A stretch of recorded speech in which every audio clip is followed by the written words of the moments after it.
Welcome to মৌলিক study. মৌলিক স্টাডিতে তোমাদের সবাইকে স্বাগত। আজকে 11 এপ্রিল 2024 এর কারেন্ট অ্যাফেয়ার্সের ইম্পর্টেন্ট প্রশ্ন নিয়ে চলে এলাম। চলো শুরু করা যাক। 1 নম্বর প্রশ্ন, সম্প্রতি কবে বিশ্ব হোমিওপ্যাথি দিবস বা ওয়ার্ল্ড হোমিওপ্যাথি ডে 2024 পালিত হলো?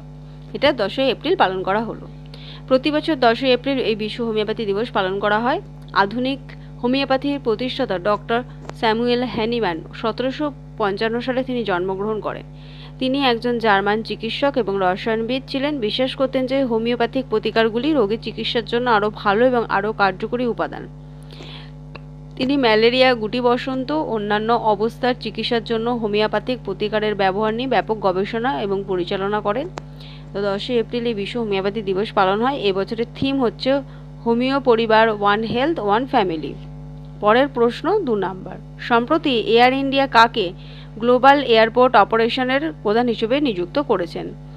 এটা হচ্ছে জয়রাম সানমুগাম, ওনাকে করা হয়েছে। Air India global airport operation প্রধান হিসেবে এয়ারলাইন্স, এয়ারপোর্ট এবং টেলিকম ইন্ডাস্ট্রি জুড়ে 25 বছরের অভিজ্ঞতার সাথে একজন শিল্প অভিজ্ঞ জয়রাম সানমুগামকে নিযুক্ত করেছে।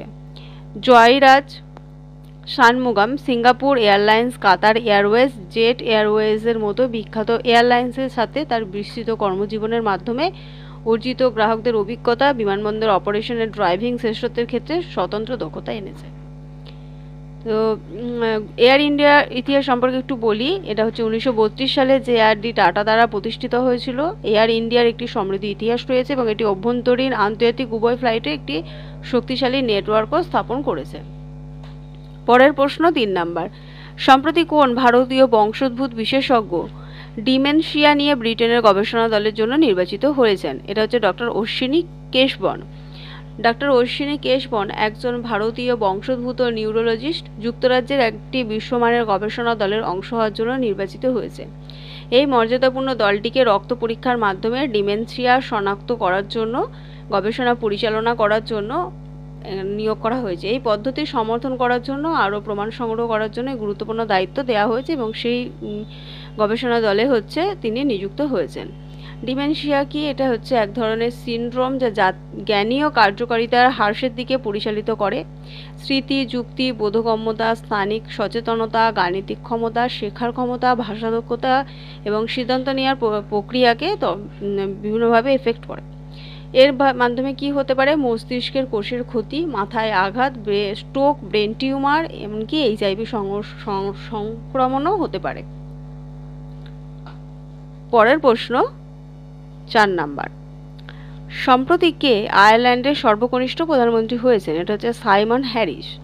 সাইমন হ্যারিস, তার বয়স হচ্ছে 37তম। তিনি আয়ারল্যান্ডের সর্বকনিষ্ঠ প্রধানমন্ত্রী হিসেবে নির্বাচিত হয়েছেন।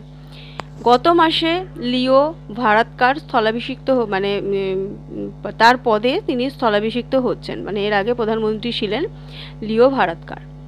হ্যারিস হচ্ছেন একজন প্রাক্তন স্বাস্থ্য এবং উচ্চ শিক্ষামন্ত্রী। পার্লামেন্টে 88-69 ভোট পেয়ে তিনি মনোনয়ন পান। স্বতন্ত্র আইন প্রণেতার পাশাপাশি তার জোটের অংশীদার ফিয়ানা ফেইল এবং গ্রিন পার্টির সমর্থন পেয়েছিল।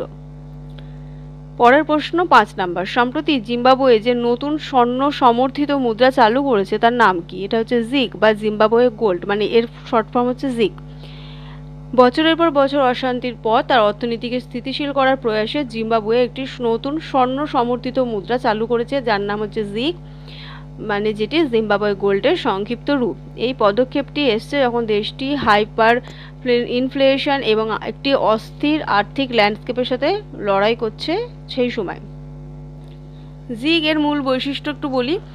কেন্দ্রীয় ব্যাংকের গভর্নর জন মুসায়া ভানহুরের নেতৃত্বে ডিজি মুদ্রা বাজার নির্ধারিত বিনিময় হারের সাথে কাজ করবে। অবমূল্যায়নকারী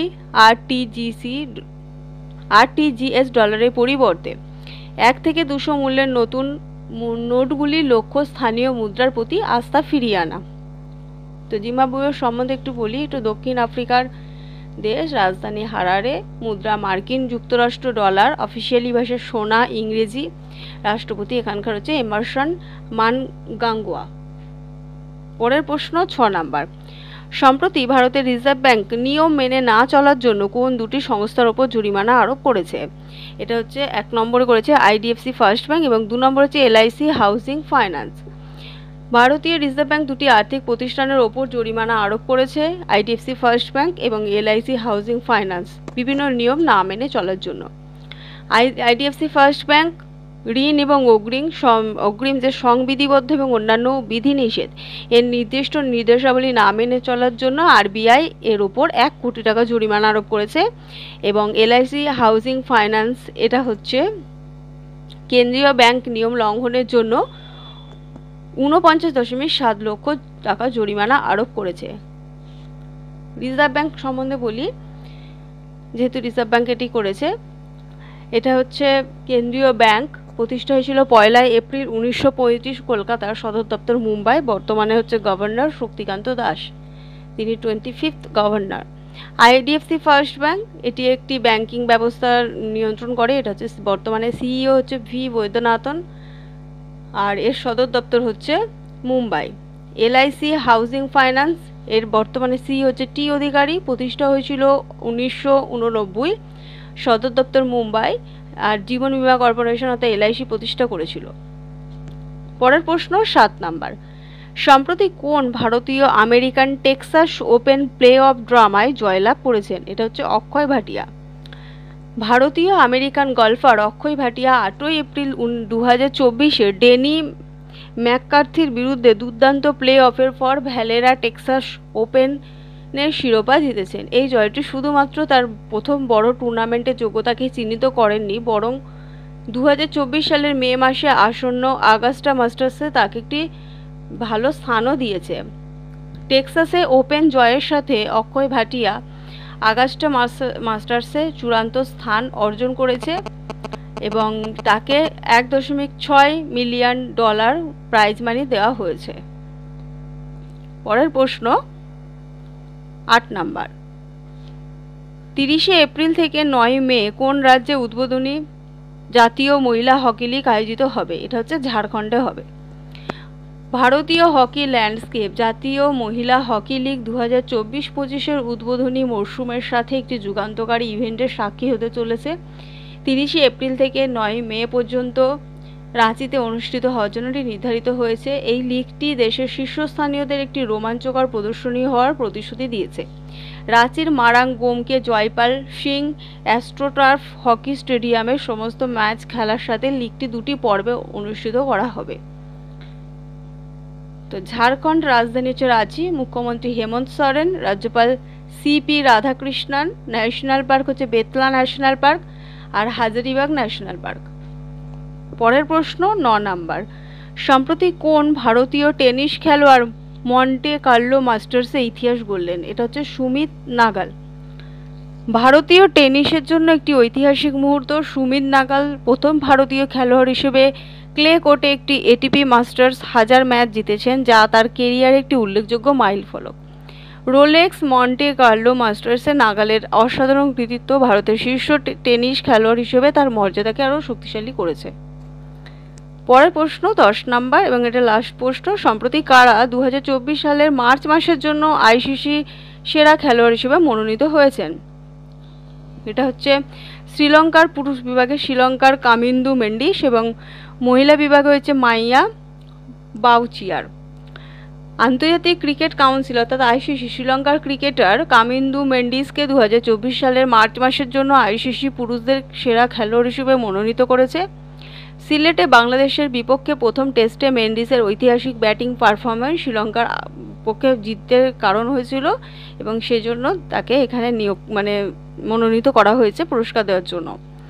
মহিলাদের দিক থেকে ইংল্যান্ডের মাইয়া বাউচিয়ারকে 2024 সালের মার্চ মাসের জন্য আইসিসি মহিলা খেলোয়াড়দের পুরস্কার দেওয়ার জন্য মনোনীত করা হয়েছে।